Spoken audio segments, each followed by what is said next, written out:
बहुत से लोगों के मन में यह सवाल आता है कि उनके रिश्ते में दरार क्यों आ रही है, सामने वाला उन्हें नजरअंदाज क्यों कर रहा है या अहमियत नहीं दे रहा। अगर वह जवाब देता भी है तो छोटा सा और फिर गायब हो जाता है, और कई बार तो घंटों तक कोई प्रतिक्रिया नहीं मिलती।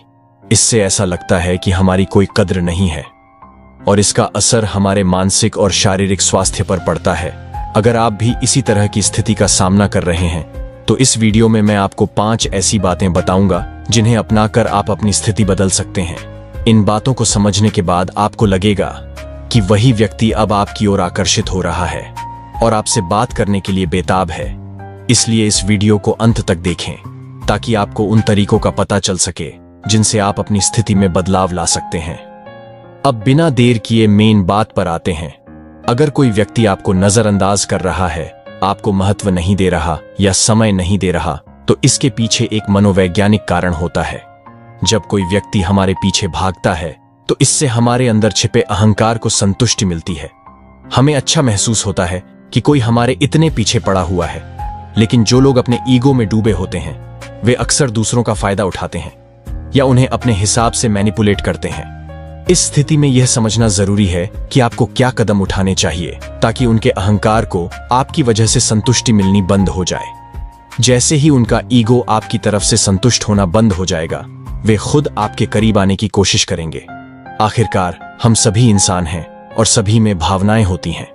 फर्क बस इतना है कि वे अपनी भावनाओं को उतना जाहिर नहीं करते जितना आप करते हैं। तो इस स्थिति से निपटने का पहला कदम है अपनी एक्सपेक्टेशन को कम करना। यह समझना जरूरी है कि रिश्तों में रहते हुए हम सभी अपने पार्टनर से कुछ उम्मीदें रखते हैं। हालांकि सामने वाले की अपेक्षाएं बदल भी सकती हैं।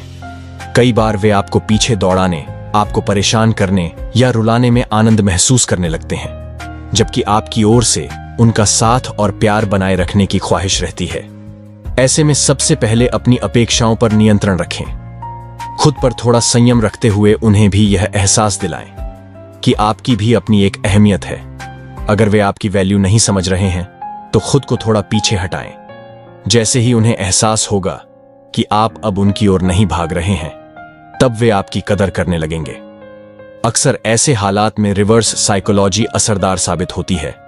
अगर कोई व्यक्ति आपको नजरअंदाज कर रहा है या आपको अहमियत नहीं दे रहा है, तो जितना ज्यादा आप उसके पीछे भागेंगे वह उतना ही आपसे दूर होता जाएगा। इसलिए अगर आप लगातार कॉल कर रहे हैं और कोई जवाब नहीं मिल रहा है, तो कुछ समय के लिए खुद को रोकें। कुछ दिनों के लिए उनसे बात करना बंद कर दें। अगर आपके रिश्ते में सच में प्यार है तो वह दोनों ओर से होना चाहिए। लेकिन जब सामने वाले को यह यकीन हो जाता है कि आप उनके पीछे ही पड़े रहेंगे, तो उनके लिए सब सामान्य और साधारण लगने लगता है। जिस दिन उन्हें लगेगा कि अब आप उनके पीछे नहीं भाग रहे हैं, उनकी भी वही चाहत और लगाव फिर से जागेगा। वे भी आपको प्यार करते हैं और इस एहसास के बाद वे खुद आकर आपसे बात करना चाहेंगे। लेकिन इसके लिए आपको खुद पर संयम रखना होगा। कम से कम 3-4 दिन से 1 हफ्ते तक के लिए यह कठिन कदम उठाना पड़ सकता है, लेकिन इस समय में यह जरूरी है कि आपको अपने व्यवहार में बदलाव की आवश्यकता है। अगर कोई व्यक्ति आपके साथ एक विशेष प्रकार का व्यवहार कर रहा है तो उस व्यवहार का सामना करने के लिए रिवर्स साइकोलॉजी का सहारा लें। दूसरी बात जो आपको ध्यान में रखनी चाहिए वह है सोशल मीडिया पर उदास स्टेटस या स्टोरी लगाना बंद कर दें। जब रिश्तों में समस्याएं आती हैं, जैसे कि झगड़ा या ब्रेकअप, तो अधिकतर लोग सोशल मीडिया पर उदासी भरे स्टेटस डालने लगते हैं। जब आप उदास स्टेटस डालते हैं या अपनी तकलीफ को जाहिर करते हैं, तो सामने वाले व्यक्ति के अहंकार को और संतुष्टि मिलती है। उन्हें लगता है कि आप उनके बिना टूट गए हैं, उनकी कमी में तड़प रहे हैं और आपके जीवन में उनकी इतनी अहमियत है कि आप उनके बिना रह नहीं सकते। इसका नतीजा यह होता है कि उनका ईगो और बढ़ जाता है। इस स्थिति से निपटने का सबसे अच्छा तरीका यह है कि इस समय का उपयोग अपनी जिंदगी और अपने कौशल को निखारने में करें। रिश्तों में समय देना सही है,